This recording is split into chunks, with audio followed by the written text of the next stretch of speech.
Good morning guys. Ngayon may chichik tayo ngayon na Hyundai Elantra. So yung nito, yung symptoms nito, concern ng may-ari. Pag maaga daw, mausok daw yung tambutso. Tapos may vibration daw. So titingnan natin guys kung totoong may vibration or may misfire ba siya, or anything na may makita tayo sa DTC niya or sa computer. So ito siya ay Hyundai Elantra. So kukunin natin guys yung kunin natin yung niya, computer. So yan, GLS Hyundai Elantra. So kukunin natin yung computer kung ano bang DTC ang lalabas sa sasakyan na to guys. So panoorin na lang nito guys. So yan guys, may check engine siya. So titingnan natin kung anong makita natin symptoms o DTC code dito guys. So nandito na tayo sa computer. Natin. So Hyundai to guys, Asian. So Hyundai, Korea. So punta tayo sa Hyundai.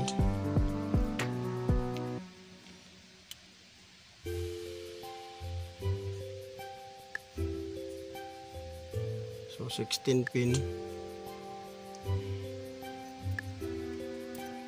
Tapos punta tayo sa General. Hyundai General.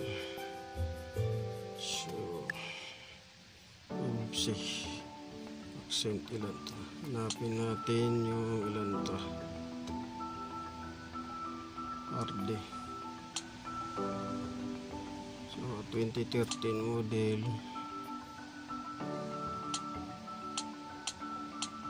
Gasoline 2.0 liters. Individual system sets. Powertrain, engine gasoline, CBBT continuous with CBBT.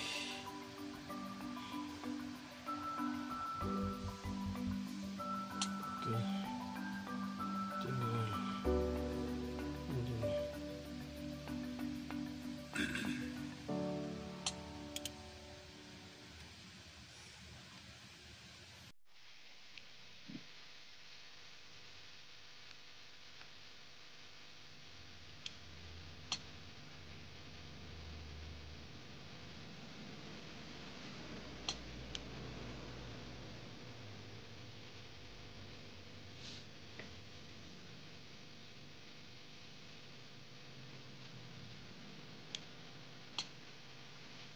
Tayo connect tayo without general.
So read fault code.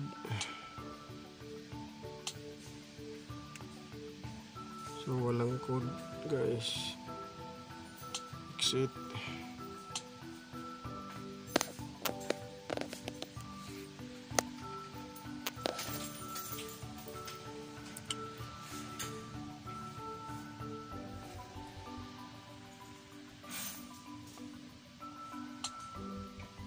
Punta tayo sa transmission chassis.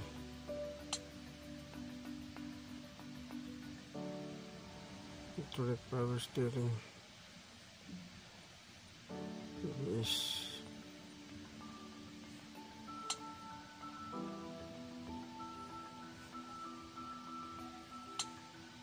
transmission.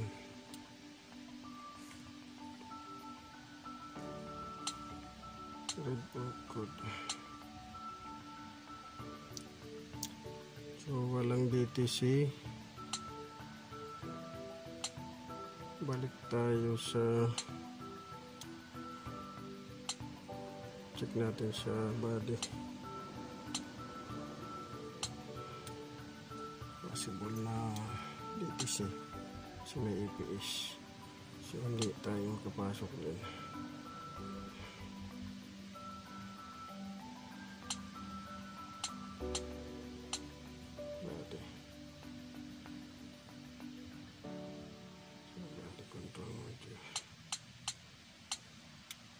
So dito guys, chine-check natin yung powertrain niya, yung transmission niya at saka yung ABS niya. So tatlo yung i-check natin para kung may gagawin tayo, alam na natin kung mayroong DTC. So baka may ibintang pa sa atin yung ibang trouble. So ganun lang guys yung technique guys, tsaka tips.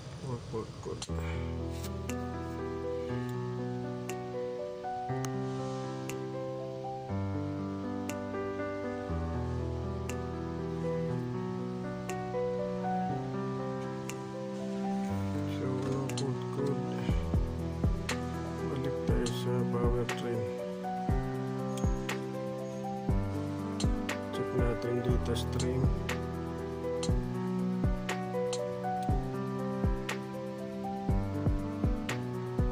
Ito tayo sa data stream. Check natin yung performance.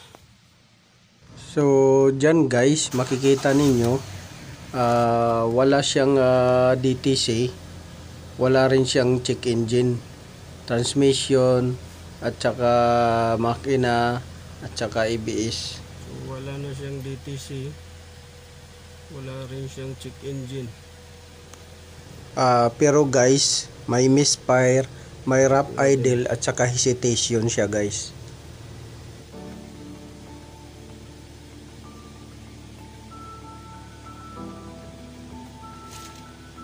So punta tayo sa injector. So parehas yung pulse. Injector, latest catalyst active, lambada close loop, on, throttle,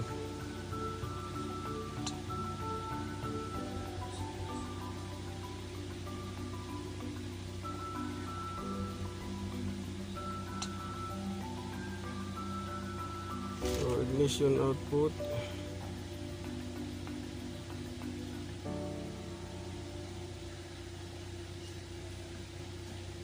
so dyan guys, chinik natin yung injector pulse at saka chinik natin yung ignition spark timing para sa spark plug at saka sa ignition coil. Tapos chinik natin din yung bawat cylinder kung may compression drop siya.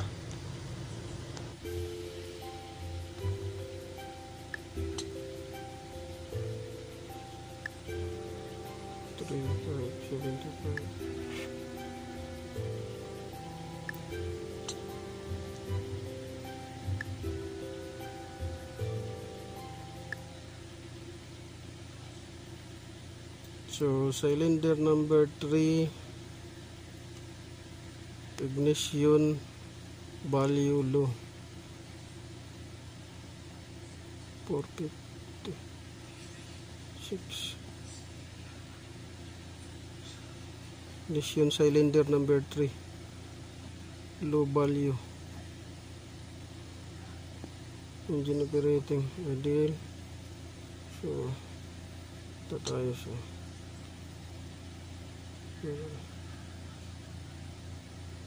na control normal, na control na normal,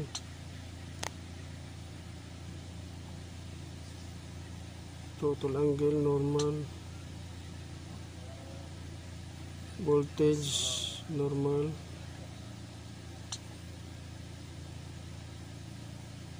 so lahat normal, all normal.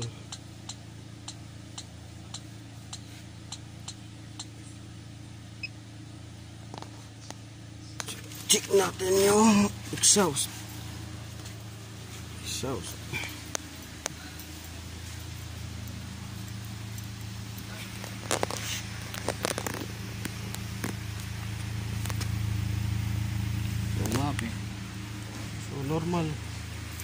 normal guys.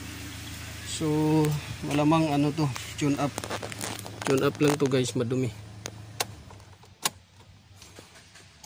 So normal lahat, so tune up lang yung kailangan mo.